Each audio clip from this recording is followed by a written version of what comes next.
how to create an illustration like this from a floor plan. Hello and welcome back to the channel. This is a really easy and quick technique to create an illustration from a plan like this. We'll be using Photoshop for this and I'll be taking you through the process. I'm Salman, an architect and illustrator. If you're new to the channel, make sure you subscribe and hit the bell icon for notification. So let's get started. Let's start by taking a photograph of the floor plan from the desired angle. Import the plan into Photoshop. I like to make it black and white so it's easily visible. Now we'll have to use this to draw basic interior grids by considering the floor plan as the base.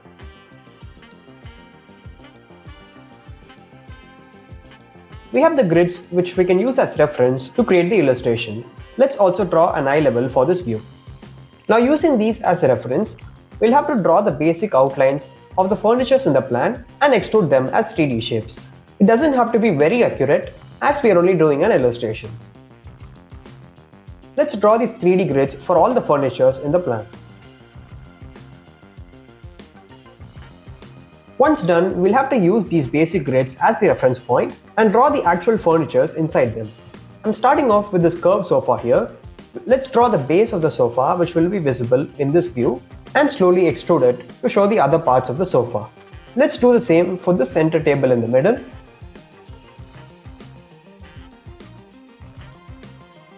And also let's outline a carpet. Now this step might be a little difficult if you're not very used to drawing in perspectives, so here's a little trick for you. Just browse to the SketchUp 3D warehouse, pick a furniture of your choice, view the furniture in 3D and set it at an angle that matches with our view. Just take a screenshot of it, bring it into Photoshop and use it as a base to trace over. For all the furnitures, we'll have to trace them with black outlines and also create a new layer to add a white base inside them. This will make it easier in the later stages when we want to add textures. So each furniture has an outline layer and a white base layer. I also make sure to put them into a group and rename them, which makes it easier to access. I'm adding an indoor plant with the same technique. And let's draw a window frame. A set of curtains in front of the window. And behind this curved sofa, I would like to add a console with a glass partition. You can browse Pinterest or Google to align with the interior design, find references and mix and match them. Let's add a simple false ceiling with curved edges and some spotlights around. I'm adding a simple curved chandelier in the middle as highlight. And once done, let's increase the line weight to make certain parts of the furniture stand out. In this case, I'm using a thicker outline to highlight one of the edges on all of the sofas.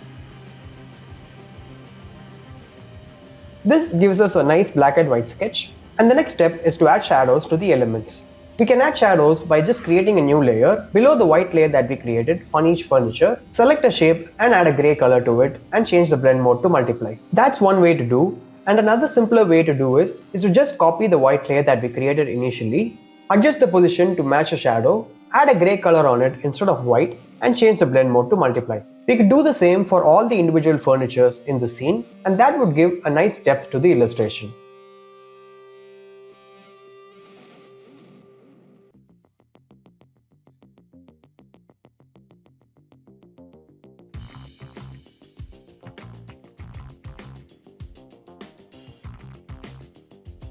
Now we can start adding colors and textures to the illustration. We are starting with the TV and since we've already added a base white texture, we can simply select the layer, make a duplicate and start adding colors into it. You could use the brushes or the paint bucket to create the colors and blend them. For the TV unit, I would like to add a stone and wooden texture, so I'm looking for textures on Pinterest that matches with it. Simply paste the texture into the Photoshop file and you can right click and use the distort tool to add it into the right shape. If it overlaps on any elements, you simply need to drag the layer below it to fix it. Let's do the same for the wooden textures on both sides of the TV unit and for the console as well.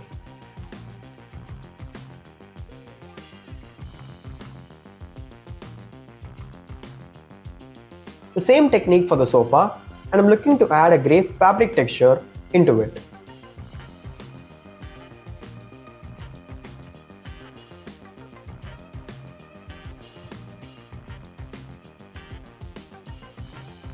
I have envisioned a herringbone pattern wooden flooring, so I picked a texture and will have to distort it to match with the perspective. You can additionally draw perspective lines on top of it if you need more references. Let's try to fill up all the other white areas with either colors or textures so that it looks more finished.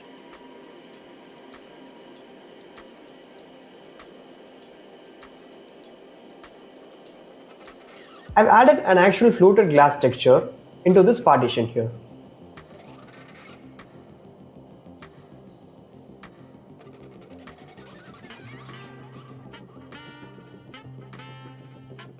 To save your time with these colors and textures and not wander around with too many colors, you can simply pick a color palette from the internet and follow it as you do this process.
Once that process is complete, we can then add smaller elements into the scene to make it more lively.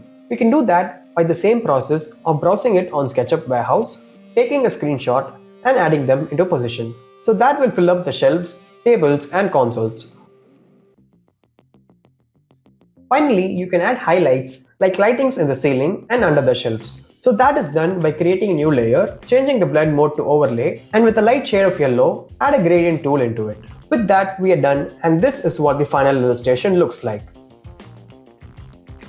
So that was it from the technique of creating quick illustrations from a floor plan. I hope you found this video to be helpful, and if you did, please hit that like button and share this with your friends. You can follow me on Instagram and the handle is right here. I'll see you on the next one.